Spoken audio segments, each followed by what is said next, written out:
Meena pregnant అని తెలిసి ప్రభావతి చేసిన పనికి భార్యతో సహా ఇంట్లోంచి వెళ్లిపోతున్న బాలు. ఇంతకు ఏం జరిగింది? మీనా ప్రెగ్నెంట్ అని తెలిసిన తర్వాత ప్రభావతి ఏం చేసింది? అసలు బాలు మీనాతో సహా ఇంట్లోంచి వెళ్లిపోవడం ఏంటి? అలాంటి పరిస్థితి దేనికొచ్చింది? ఇదంతా కూడా వీడియోలో చూసి తెలుసుకునేద్దాం. గుండె నిండా గుడిగంటలు అప్కమింగ్ ఎపిసోడ్స్ లో ఏం జరగబోతోందనేది ముందుగా తెలుసుకోవడానికి వీడియోని లైక్ చేసి ఛానల్ ను సబ్స్క్రైబ్ చేసి పక్కనే ఉన్న బెల్ ఐకాన్ లో ఆల్ ట్యాప్ చేయండి. మొత్తం మీద ఇక శృతి రోహిణిల ఫంక్షన్ పూర్తయిన తర్వాత ఇంటికి వచ్చాక ప్రభావతి చాలా అప్సెట్ గా ఉంటుంది. ఏం జరిగింది, ఎందుకలా ఉన్నావు ప్రభా అని చెప్పని అంటే, ఇంత చేసి చివరాఖరికి అందరి ముందు నేను అవమానం కొని తెచ్చుకున్నట్టు అయిందండి అంటుంది.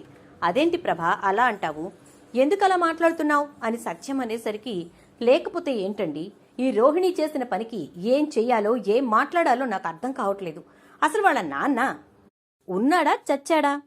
అసలు అతను నిజంగానే రోహిణికి తల్లిదండ్రులు లేని అనాథా, లేక తండ్రి ఉండి నిజంగానే పట్టించుకోనిదా? నాకేమీ అర్థం కావట్లేదు. వస్తున్నాడు అంటూనే ఉంది. చివరాఖరికి ఫంక్షన్ అయిపోయి ఇంటికి కూడా వచ్చేసాం, కానీ వాళ్ళ నాన్న మాత్రం రాలేదు. ఏంటో అసలు విచిత్రం. బయలుదేరిన మనిషి రాకుండా ఉంటాడా ఏంటండి అని అంటుంది. సరేలే, ఇప్పుడు నువ్వు దాని గురించి ఎందుకు చెప్పు, నాకు అర్థం కాక అడుగుతున్నాను. అయిపోయిందేదో అయిపోయింది. ఆ పిల్ల ఫంక్షన్ కూడా చేసేసాం కదా, ఇక వాళ్ళ నాన్న సంగతి అంటావా? వస్తే వచ్చాడు లేకపోతే లేదు అనగానే, అదేంటండి వస్తే వచ్చాడు లేకపోతే లేదు, అలా ఎలా ఊరుకుంటావు నాకు అర్థం కావట్లేదు. ఆయన రావాలి, మనోజ్కి మంచి బిజినెస్ పెట్టించాలి అని చెప్పి కదా నేను ఎదురు చూస్తున్నానంటే, ఒకళ్ళ మీద ఆధారపడి బ్రతకటం ఏంటి ప్రభా? మనోజ్ తనంతటి తాను ఒక మంచి ఉద్యోగం తెచ్చుకోలేడా ఏంటి అని అంటాడు. ఏమండి, నేను రోహిణిని పెళ్లి చేసింది వాడు ఇష్టపడ్డాడని చెప్పి. మరి ఇష్టపడ్డ పిల్ల ఒక పార్లర్ రన్ చేసుకుంటుంటే వీడు ఉద్యోగం చేసుకుంటాడా? కాబట్టి ఖచ్చితంగా వీడు బిజినెసే చేయాలి. అంటే రోహిణి వాళ్ళ నాన్న దగ్గర నుంచి డబ్బు తీసుకొచ్చి బిజినెస్ చేయించాలి అని చెప్పని అంటుంది. చాలే ప్రభా, కోడళ్లు తీసుకొచ్చే డబ్బు మీద ఆధారపడి బ్రతకాల్సిన అవసరం కొడుకులకి లేదు అని, మనం అలాంటి వాళ్ళం కాదు అని చెప్పి గర్వంగా చెప్పుకునేలా ఉండాలి, కానీ ఇలాంటి ఆలోచనతో ఉన్నావేంటి ప్రభా అని అంటాడు. మీకేం తెలియదు, మీరు ఊరుకోండి అని చెప్పి చాలా కోపంగా అవతలకు వెళ్ళిపోతుంది ప్రభావతి. ఇక అలా వెళ్ళిన తర్వాత, మీనా ఎక్కడ చచ్చావే, కాసినంత కాఫీ నీళ్లు నా మొహాన్ని కొట్టమ్మా, తలపోటు వచ్చేస్తోంది వీళ్ళందరి గురించి ఆలోచించి అని అంటూ, ఒక రకంగా ఇదే నయ్యం, ఏమీ లేదు అని చెప్పి మనకి ముందే తెలిసింది, ఏమీ తీసుకురాదు అనే ఆలోచనతోటి అలా ఉండిపోయాం. శృతి వాళ్ళకి అంతున్నా కూడా వాళ్ళు ఇచ్చిన రోజుకి ఇస్తారు అని చెప్పి ఒక అవగాహన ఉంది, కానీ రోహిణిదే ఏమీ అర్థం కాని పరిస్థితి అయిపోయింది అంటూ ఉండగానే, అత్తయ్య కాఫీ అని చెప్పి మీనా ఇస్తుంది.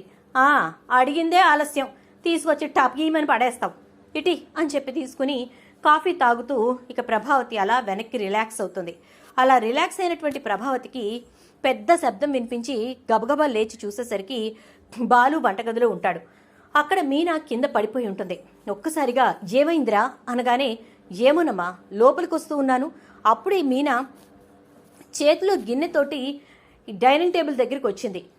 అలా వస్తున్నటువంటి మీనాను చూస్తూనే ఉన్నాను, నడుచుకుంటూ వంటగదిలోకి వెళ్తూనే పడిపోయింది, గబగబా వచ్చి పట్టుకున్నాను అని అనగానే, ఏమైంది మీనా, ఎందుకలా పడిపోయావు అని చెప్పని అంటూ ఉంటుంది ప్రభావతి. ఏమో తెలీదు అత్తయ్య, బాగా కళ్ళు తిరుగుతున్నాయి, వాంతొచ్చినట్టుంది అంటూ గబగబా వెళ్ళి పెరట్లో వామిటింగ్ చేసుకుంటూ ఉంటే ఒక్కసారిగా ప్రభావతి షాక్ అయిపోతుంది.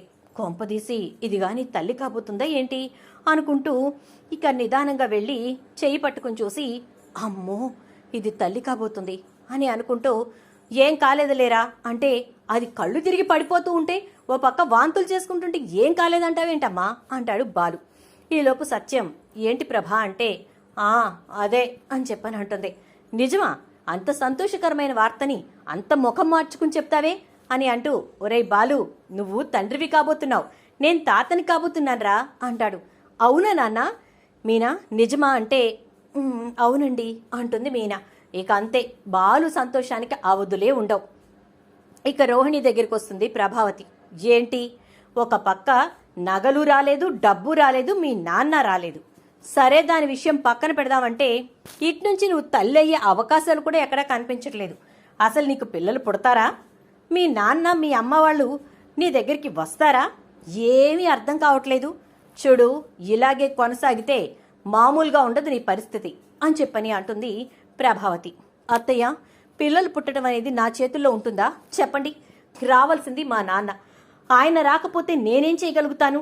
ఇప్పుడు మీరు బాలుని కొడుకుగా యాక్సెప్ట్ చేయగలుగుతున్నారా? చేయలేకపోతున్నారు కదా.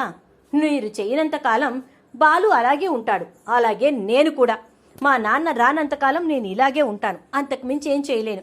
బాలు ఎలా బాధపడుతూ ఉన్నాడో ఇక్కడ నేను కూడా మా నాన్న రాక ఇక్కడ పెట్టే ఆరళ్లను తట్టుకుంటూ ఏడుస్తూ ఉంటాను అనగానే, నిన్ను నేనేం ఆరళ్ళు పెట్టేశాను రోహిణి, ఎందుకలా మాట్లాడుతున్నావు అంటుంది ప్రభావతి. లేదులేండి అత్తయ్య, మీకు డబ్బు నగలు కావాలి, మా నాన్న రావాలి, ఇంతే.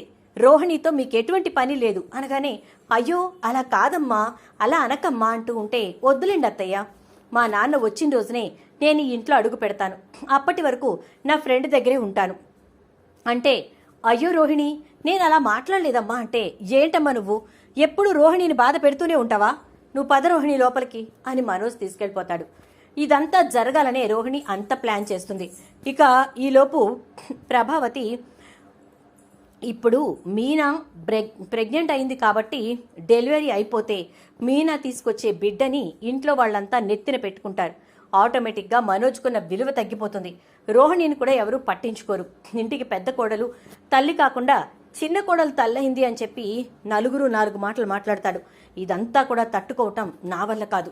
ఖచ్చితంగా దీనికి ఎండ్ కార్డు వేయాలి, ఆ మీనా కడుపు పోగొట్టాలి అని అనుకుంటుంది ఇక ప్రభావతి. అలా అనుకున్నటువంటి ప్రభావతి ఇక కామాక్షిని అడిగితే ఏదో ఒక మాటలు చెప్తుంది, కానీ ఈ విషయానికి అది ఒప్పుకోదు. ఎందుకంటే ఆల్రెడీ దానికి పిల్లలు కూడా లేరు కాబట్టి ఈ విషయంలో అది సహకరించదు. నేనే ఏదో చెయ్యాలి అని చెప్పి ఇక ప్రభావతి తనకు తెలిసినటువంటి మంత్రసాని దగ్గరికి వెళ్ళి ఆవిడ దగ్గర కడుపు పోగొట్టే మందు తీసుకొచ్చి ఇక మీనాకి పెట్టడానికి పాలల్లో కలుపుతూ ఉంటుంది. ఎప్పుడూ లేంది మా అమ్మ వంటగదిలోకి వెళ్ళి పాలు కలుపుతోందేంటి అని చెప్పి చూస్తూ ఉంటాడు బాలు. బాలు వచ్చిన విషయం గమనించుకొని ప్రభావతి తను తీసుకొచ్చినటువంటి మందుని జాగ్రత్తగా దాంట్లో పోసి చక్కగా కలుపుతూ ఉంటుంది. బాలు అదంతా చూస్తూ ఉంటాడు. మా నాన్నకి మా అమ్మ పాలు కలపటం కూడా మానేసి చాలా కాలం అయింది. మీనా వచ్చాక మీనానే పాలు తీసుకొస్తుంది, వంటగదిలోనే అడుగు పెట్టట్లేదు. చూద్దాం ఏం చేస్తుందో అని బాలు అలా సైలెంట్గా కూర్చుని ఉంటాడు. ఇక ప్రభావతి అటు ఇటు చూసి హాల్లో ఎవరూ లేరనుకుని ఇక మీనా మీనా అని పిలుస్తుంది. ఏంటత్తయ్య గారు అని దిగుతూ ఉంటే, నువ్వు బాలు ఇద్దరు కూడా కింద రూమ్లోకి షిఫ్ట్ అవ్వండి అని చెప్పానంటే, ఎందుకు అత్తయ్య గారు? పర్వాలేదు, మేము ఎలాగో హాల్లోనే ఉంటాం కదా అనగానే, మీరు హాల్లో ఉన్నట్టు ఎక్కడుంది, నువ్వు ఆల్రెడీ నెల కూడా తప్పేశావు కదా అని అంటుంది. జేబు మాట్లాడుతున్నావు ప్రభా అంటే, నేను మామూలుగా చెప్తున్నానులేండి, ఇప్పుడు కడుపుతో ఉంది కదా, పైకి కిందకి తిరగడం ఎందుకని ఈ రూమ్లోకి వాళ్ళ బట్టలు అవి షిఫ్ట్ చేసుకుంటే రాత్రులు ఎలాగో ఇక్కడే పడుకుంటున్నారు, రేపటి నుంచి మంచం మీద పడుకుంటారులేండి, మనం బయట పడుకుందాం అని అంటుంది. ఇక అలాగే అత్తయ్య అంటుంది మీనా. ఇదిగో ఈ కాసినన్ని పాలు తాగు అని చెప్పేసేసి అంటుంది. సత్యం అప్పుడే వచ్చాడు కాబట్టి సత్యానికి ప్రభావతి కలిపిన పాలలో కలిపిన మందు సంగతి తెలీదు. ఇక కోడల మీద ప్రేమ పొంగుకొచ్చిందే, పర్వాలేదు మనవడంటే నీకు ప్రేమే అంటాడు సత్యం. మరి లేకుండా ఉంటుందా ఏంటి అనగానే బాలు అలా చూస్తూ ఉంటాడు. మీనా చేతిలోకి పాల గ్లాస్ తీసుకున్న తర్వాత, తాగు మీనా, ఎలాగూ నువ్వు అవి తాగిన తర్వాత ఈ ఇంటి వారసుడు అనే మాటే ఈ ఇంట్లో వినిపించదు కదా అంటాడు. ఏం మాట్లాడుతున్నావురా అంటాడు సత్యం. అవును నాన్న, మా అమ్మ చాలా తెలివిగా ఎక్కడ లేని ప్రేమంతా మీనా మీద ఒలకబోసేస్తుంది. దేనికో తెలుసా? ఆ పాలల్లో నా మీనా కడుపులో ఉన్న నా బిడ్డ, నా వారసుడు చచ్చిపోవడానికి, అక్కడ మొగ్గలోనే తునిగిపోవడానికి చాలా పెద్దగా ప్లాన్ చేసింది కాబట్టి అనగానే ఒక్కసారిగా సత్యం షాక్ అవుతాడు. ఏం మాట్లాడుతున్నావంటే, అక్కడ వంటగదిలో ఒక పొట్లం ఉంటుంది, తీసుకురా నాన్న అని అంటాడు. అది హాఫ్ పొట్లం దీంట్లో వేసి మిగతా హాఫ్ పొట్లం ప్రభావతి తన చెంగులో కట్టుకోవడం మర్చిపోతుంది. అది గమనించిన బాలు ఆ విషయాన్ని చెప్పేసరికి సత్యం వెళ్ళి అది తీసుకొస్తాడు. అదేంటో తెలుసా నాన్న, పనిగట్టుకుని మీనాకి ప్రేమ నొలకబోస్తూ మమ్మిస్తోంది, అందులో ఉన్న సగం ఇందులో ఉంది, ఈ పాలల్లోనే కలిపింది అని చెప్పని అనేసరికి ప్రభావతి షాక్ అవుతుంది. ఏంటి ప్రభా ఇది అని చెప్పని అంటాడు సత్యం.